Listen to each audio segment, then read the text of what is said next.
حضرت غوث پاک جیلانی شیخ عبدالقادر رضی اللہ تعالی غوث اعظم درمیان اولیاء چو محمد درمیان انبیاء۔ غوث اعظم کا ولیوں میں وہی مقام ہے جو نبیوں میں رسول کریم کا مقام ہے۔ حضرت غوث پاک رضی اللہ تعالیٰ عنہ کو اللہ نے بڑے اعزازات سے نوازا۔ ایک اعزاز اللہ نے یہ دیا کہ ماں کی طرف سے حسینی ہیں، باپ کی طرف سے حسنی سید، نانا بھی اللہ کے ولی، دادا بھی اللہ کے ولی، پھوپھی بھی اللہ کی بہت بڑی ولی ہے، بہت بڑی ولی۔ والد گرامی، آپ نے وہ سیب والا واقعہ تو بڑا ہی سنا ہوا ہے، اس طرف تو میں نہیں جاتا۔ ماں بھی اللہ کی بہت بڑی ولی ہے۔ یہ اللہ نا اسباب بناتا ہے، خود ماحول بناتا ہے۔ آپ کے جو والد گرامی تھے ان کا نام تھا ابو صالح سید موسیٰ جنگی دوست رحمت اللہ علیہ۔ بادشاہ کے کچھ سپاہی تھے جو مٹکے اٹھا کے جا رہے تھے، اور مٹکے تھے شراب کے بھرے ہوئے، مٹکے اٹھا کے جا رہے تھے۔ حضرت سید محمد موسیٰ جنگی دوست رحمت اللہ علیہ بھی قریب سے گزرے۔ یہ کیا ہے بھائی؟ بدبو سے سمجھ تو گئے، تصدیق کے لیے پوچھا کیا ہے؟ انہوں نے کہا جناب یہ بادشاہ کا سامان لے کے جا رہے ہیں۔ آپ تو جھنڈے والی گاڑی کو ویسے نہیں نہ پوچھ سکتے، سوال ہی نہیں پیدا ہوتا۔ آپ چونکہ جمہوری لوگ ہیں، آپ نے تو بس دفتر بنانا ہے، جب الیکشن ہوگا نا اپنے دروازے کے سامنے سارے محلے سے لڑائی لینی ہے کہ ووٹ میرے آکے دیں، پھر ٹھیک 1.5 مہینے کے بعد سجدہ صاف بھی کر جاتے ہیں، بندہ غلط سی میں نے پتہ ہی نہیں لگا۔ تو یہ پہلے سوچنا تو تھوڑا سا ایسے ہی بلا وجہ الیکشن تو روز کبھی کبھی آئے گا، تو ہم نے ایک جگہ تو روز رہنا، ایک دوسروں سے جھگڑے کرنا اور معاذ اللہ تعالیٰ غیبتیں کرنا، عزتیں اچھالنا، یہ مسلمان کا شیوا نہیں ہے۔ حضرت غوث پاک کے والد نے پوچھا کیا لے کے جا رہے ہو؟ بادشاہ کا سامان ہے جی۔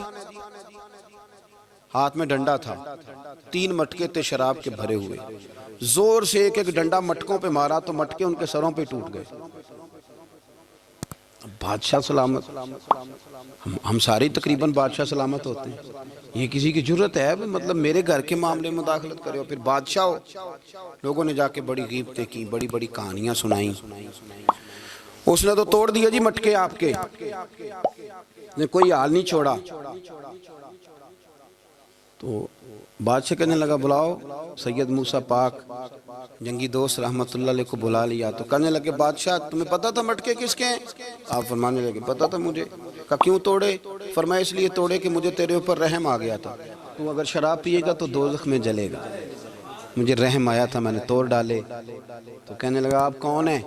تو آپ فرمانے لگے میں محتسب ہوں، میری حساب کتاب لینے کی ڈیوٹی ہے، محتسب ہوں، غلط آدمی کا حساب کروں گا۔ تو بادشاہ کہنے لگا کس نے ڈیوٹی لگائی آپ کی؟ فرمانے لگے میری ڈیوٹی میرے رب کریم نے لگائی ہے، میری ڈیوٹی اللہ نے لگائی ہے۔ تأمرون بالمعروف وتنہون عن المنکر، مسلمان کے ذمے ہے اچھائی کا حکم دے گا، برائی سے روکے، یہ ذمہ داری ہے میری، اللہ نے ڈیوٹی لگائی ہے۔ بادشاہ پہ اتنا روب طاری ہوا کہ کہنے لگا حضور آپ کی بڑی مہربانی، آپ نے یہ کام کیا۔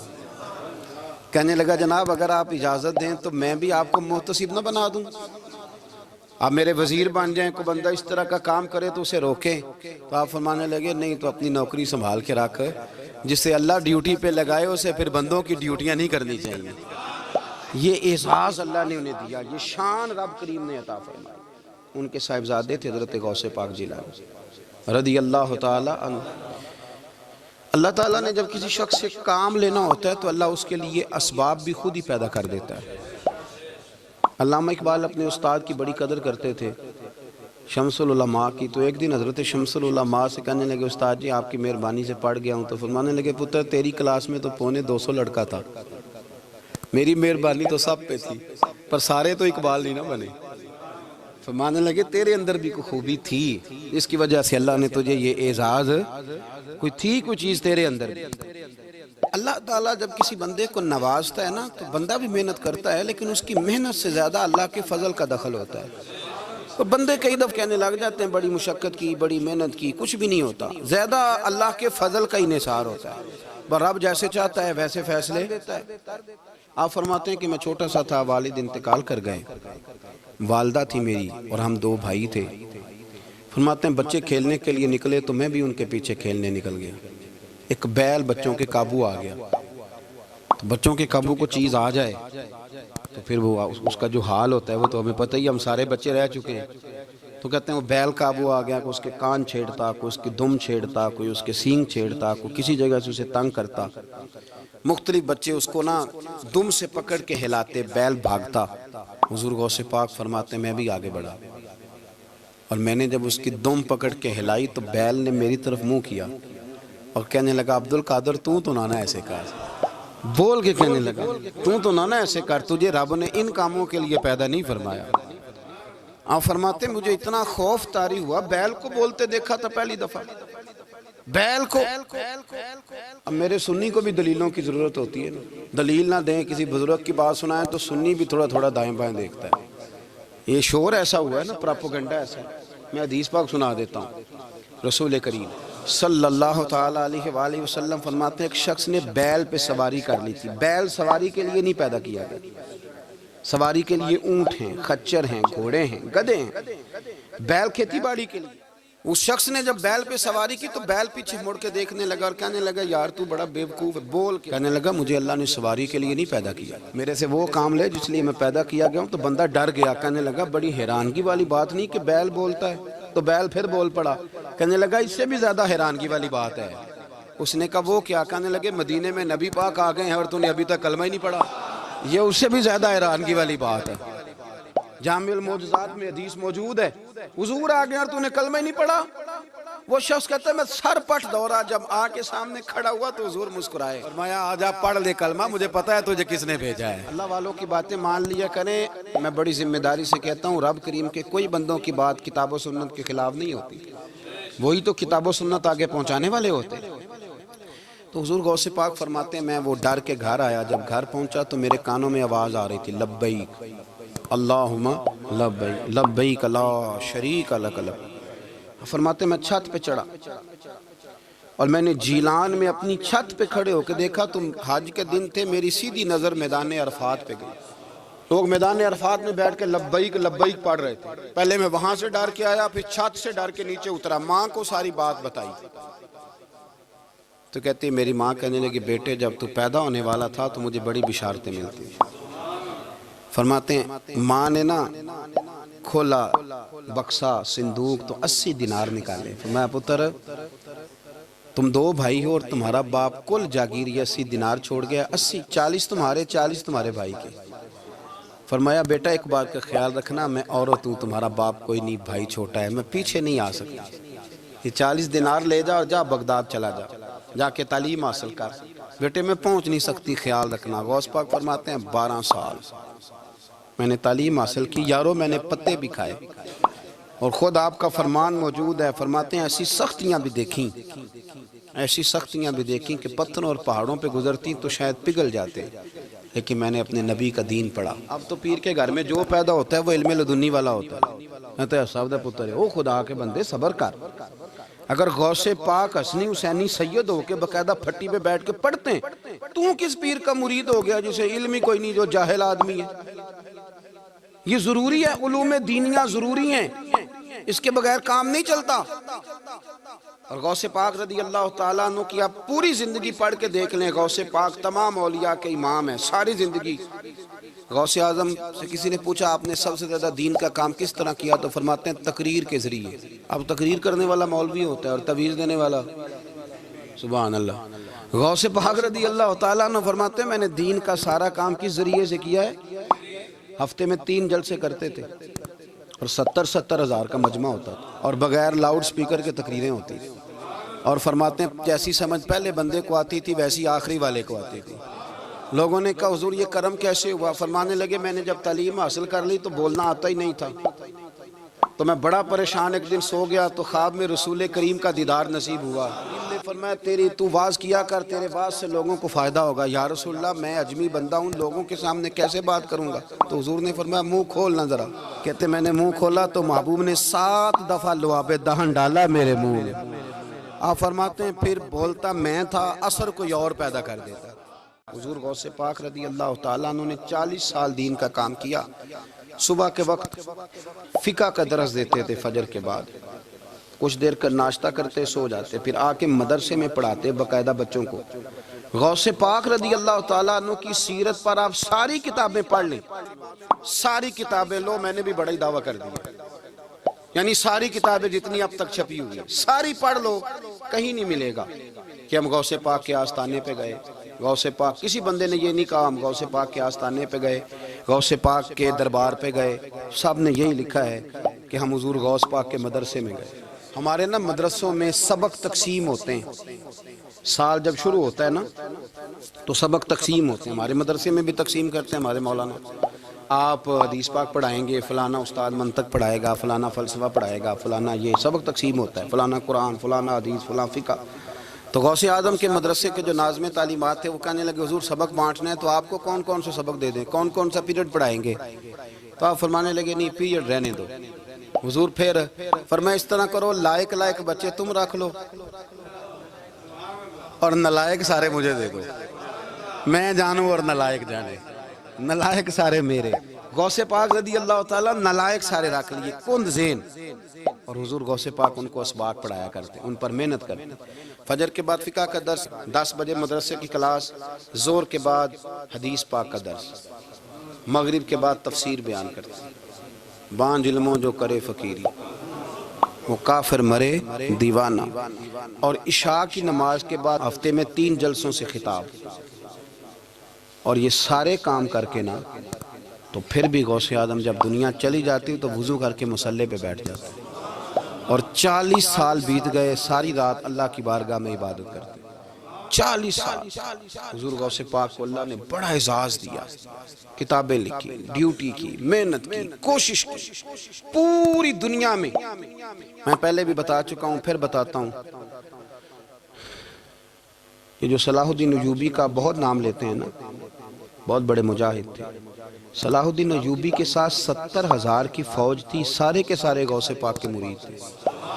صلاح الدین ایوبی نے حضور غوث پاک کی زیارت نہیں کی، پر تعلیم غوث پاک کے مدرسے میں حاصل کی۔ اس کو بڑا شوق ہو نا کتابیں دیکھنے کا، وہ میرے پاس آئے، میں دکھاؤں گا انشاءاللہ تعالی۔ صلاح الدین ایوبی حضور غوث پاک کے مدرسے کا طالب علم ہے۔ یہ آپ کے ملک میں 2-3 دن سے رٹا چل رہا ہے، وکیلوں کا، ڈاکٹروں کا، کل سے یونیورسٹی کا بھی چل گیا ہے۔ یہ لڑائی کسی مولوی 2 گروپوں میں ہوئی ہوتی نا، چلو نام بولو، میں نے پتہ ہے اگلی گل دا بھی، کسی مولویوں کے 2 مدرسوں میں ہوتی نا تو جو طوفان اٹھنا تھا نا ہر چوک میں، مولوی لڑاندے بڑا لے یہ بڑی۔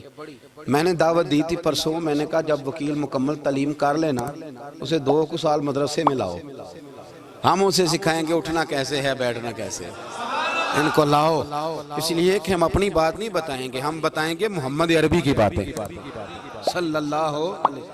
مہربانی کرو، مجھے کوئی شکوہ نہیں ان سے، کوئی کسی قسم کا، اس لیے کہ ہمارے ملک میں نا احتجاج کا کلچر پرموٹ کیا گیا، ہم نے یہ ماحول بنا کے دیا ہے سڑک بلاک کرنے کا۔ یہ ہمارے قریب ایک گاؤں ہے تو روز ڈکیتیاں ہوتی تھی، بچہ بھی قتل، پولیس والے سنتے ہی نہیں تھے، ان بیچاروں نے روڈ بلاک کیا تو سب صحیح ہو گیا، اسی وقت سارا کچھ ہو گیا، اب پہرے داری بھی لگتی ہے، اب جناب چوکیاں بھی قائم ہو گئی، سب کچھ ہو رہا ہے۔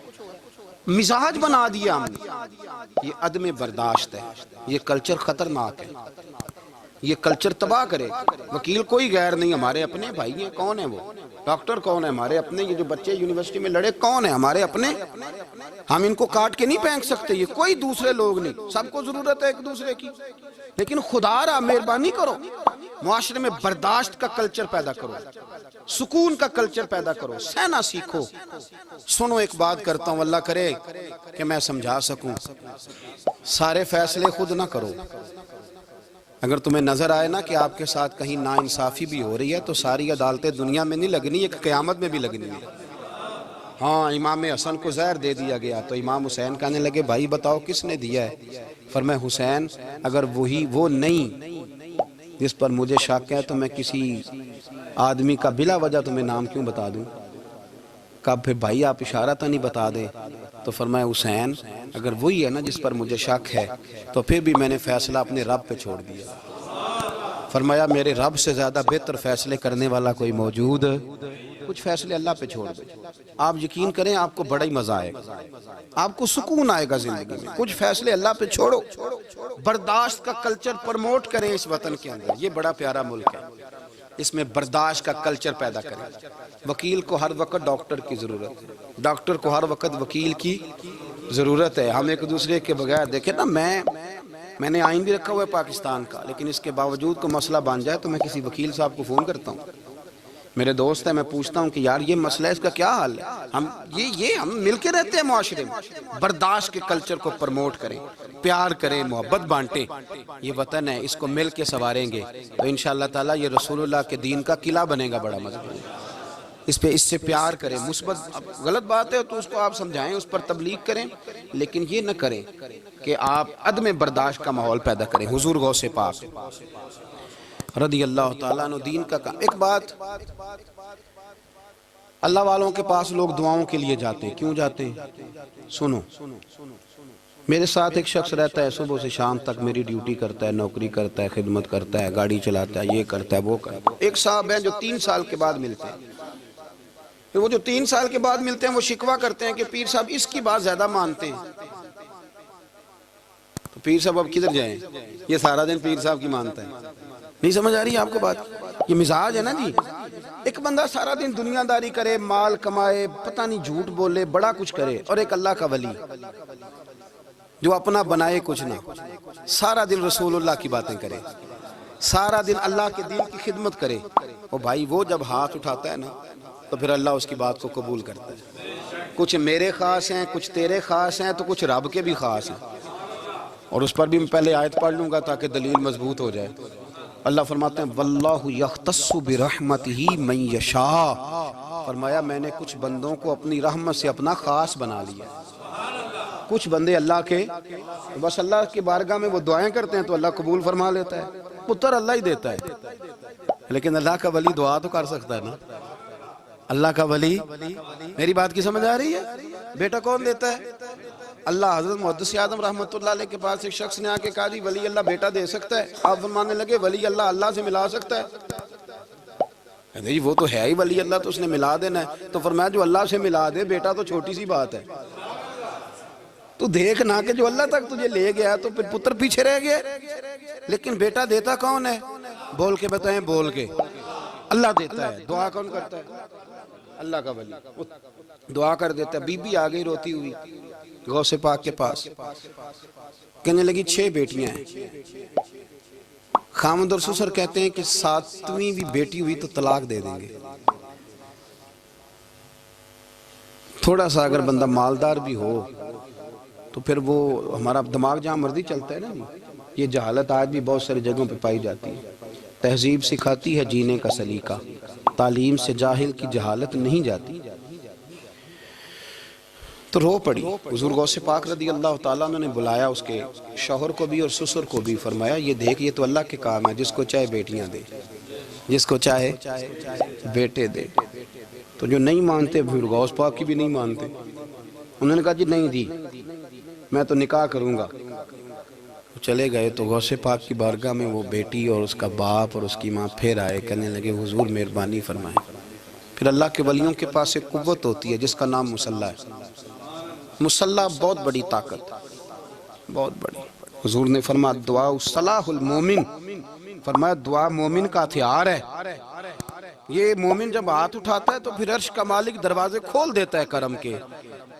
حضور غوث پاک نے مصلی بچھا لیا اور رو پڑے، کہنے لگے مالک کریم اس بی بی کے دل میں کس نے بات ڈالی تھی کہ عبدالقادر کے دروازے پہ جا؟ دیکھیں منانے کا انداز، منانا آتا ہے نا۔ اللہ کس نے اس کے دل میں بات ڈالی کہ عبدالقادر کے دروازے جا؟ کس نے ڈالی؟ اور مالک اگر تو نہیں ڈالی تھی تو کیا تو اب اپنے عبدالقادر کو رسوا کرے گا؟